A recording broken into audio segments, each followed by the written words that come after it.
In this video, we'll demonstrate how star images are constructed, using the lives of stars Rita Hayworth and Rock Hudson as case studies. But first, we'll briefly go through the history of star images, why they existed, and their contribution to the studio system. Old Hollywood, or the classical era, often referred to as the golden age of cinema, introduced many new things, such as wider genres, Technicolor, and the infamous studio system. During this iconic period, studios utilised all areas of production to create a profit, and the actors were not exempt from this. If favoured by the studios, actors would sign star contracts and be branded, packaged and sold to the public in a very intentional manner. Paul McDonald, in his book Hollywood Stardom, defines stars from this era as a product of industrialized cultural production, the outcome of multiple, highly organized inputs and actions. The studio system, founded by the oligopolistic Big Five and Little Three, dominated Hollywood, giving all the power on a film to megalomaniac producers. This power dynamic was strengthened by vertical integration, controlling the production, distribution, and exhibition of all their films. Stars and their star images were constructed to market films and glamorize Hollywood. It was standard protocol to change an actor's physical appearance, train them, and typecast them both on and off screen. Each star would be owned through their studio through typically a 7-year contract, which gave the studios control over each star's look, projects, and essentially their lives. 7-year contracts began in the 1920s but became normal in the 1930s. The stability of the contract appealed to actors increasingly after the 1929 Great Depression, and would eventually fall in the 1950s when actors began to challenge their contracts and go freelance. Really? Studios received 7 working years of service, able to freeze their time if the actors were not working on a picture, which was made illegal after the 1944 de Havilland vs. Warner Brothers case. The strict regime worked well for years. The public became interested People come in the from stars. all over the world to see the foot and handprints. Would keep up with gossip pages, such as the extremely popular Confidential, which detailed their outings and manufactured lives. The Confidential, a sleazy and accurate magazine with the subheading Name the Names, is discussed by Henry E. Scott in his book Shocking True Story. He believes the pages changed the way America viewed movie stars and was a reaction to the 1952 decline in cinema due to the popularity of television. The way we looked at the world was influenced by movie theatres. Movie theatres say gays didn't exist and that cheaters would be punished, so Confidential helped show the real image of America. Scandalous papers such as these were also under the power of the moguls, since it was very common for the studios to stage candid photos, write stories, and bribe the magazines when debuting a new star or ensuring older stars stay in the public's favour. For example, after The Confidential hired a former LA cop, Fred Otash, to wire Rock Hudson's home to reveal his sexuality, the studio begged them not to write the piece and bargained the story into a Rory Calhoun's secret small-time criminal life story, which just ended up giving him an edge. In McDonald's book, The Star System, he likens the press coverage around stars to that of a campaign, proving how important the preservation of star images was to producers and executives, bringing us to step 1 to construct a star image. The star image needs to be controlled and perfected, so the star is managed by their contract and lent to other studios to be reminded of their expendability. New stars were a form of new capital, and while the major studios were competitors, they still liked to share their newest product. The loans and services clause in star contracts allowed the studios to lend stars to one another for pitches. The primary motivator behind this was profit, but also served as a form of sanction if the star rebelled against their contract or image. Step 2. To construct the star image. The star must sell their pitches, so the star image must mirror the characters they portray, so the spectator can feel familiar and encouraged to watch them more. Star images are created to be alluring, which they achieve through their unnatural contrast, as suggested by Pam Cook in the Cinema book. She explains it's the paradoxes of stardom. Star is both a person and a commodity, both real and mythical, both public and intimate. MacDonald echoes Cook's opinion on how stars draw audiences into a film by stating, "They provide a means for managing this balance between uncertainty and certainty," in reference to how spectators can get easily intimidated by watching a film with a completely different narrative or genre to what they're accustomed to. He clarifies that the presence of a star may lead the consumer to buy into the idea of a film. The studios needed to eradicate any hesitation towards new ideas on the screen and acclimatize their consumers to the era's new genres and techniques.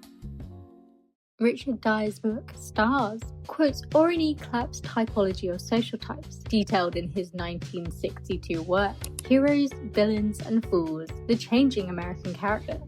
Klapp identifies the archetypes of stars which often match the type of characters they would play, regardless of whether the actor had any resemblance to their on-screen performances or not. He listed types and examples which follow. The Good Joe, Perry Como.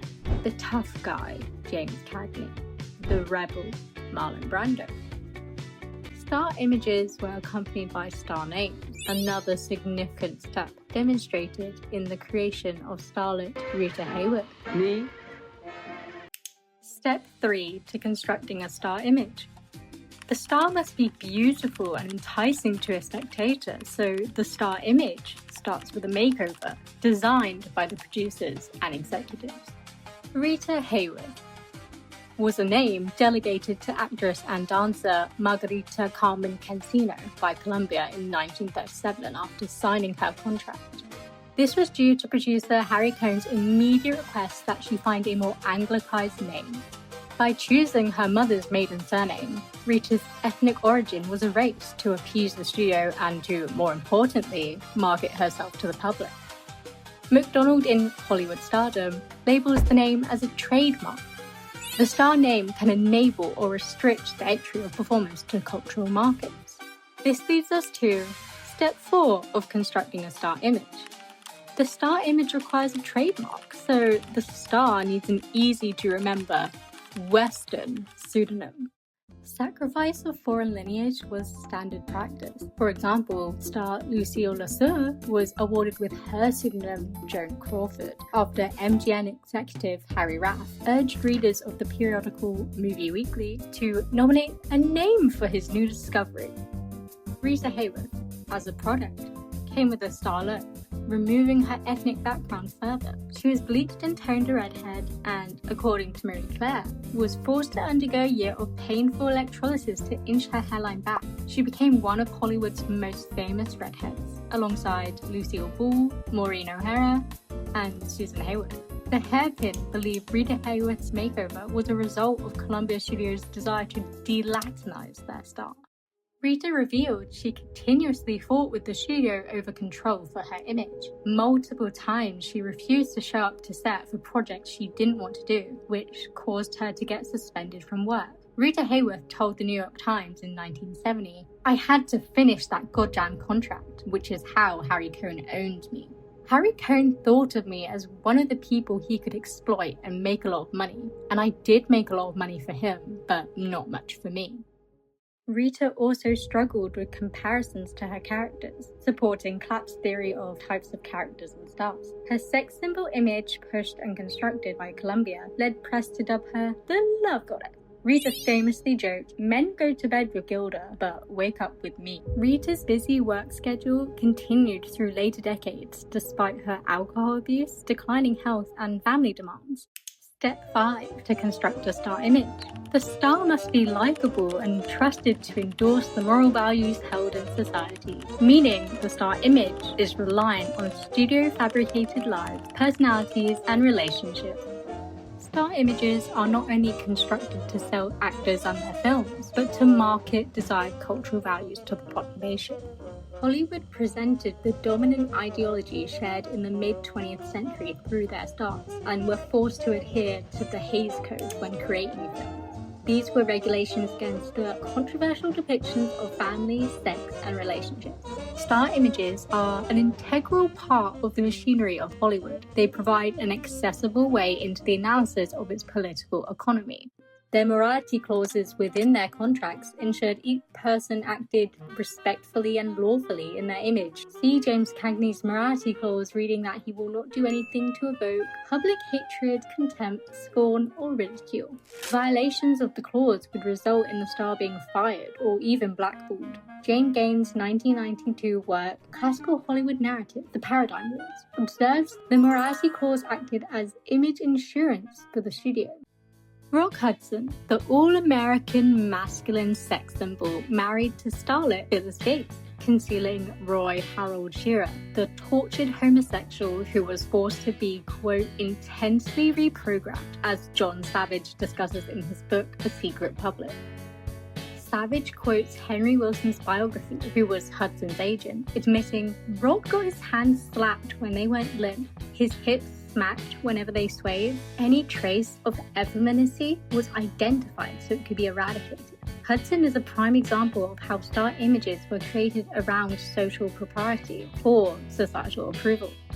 Star images are insightful to their social zeitgeist because they reflect the dominant attitudes held in the popular consciousness and the period's political landscape. The studios knew not to market a gay star because it would incite controversy and potentially lead to boycotts, which defeated the star image purpose: sales.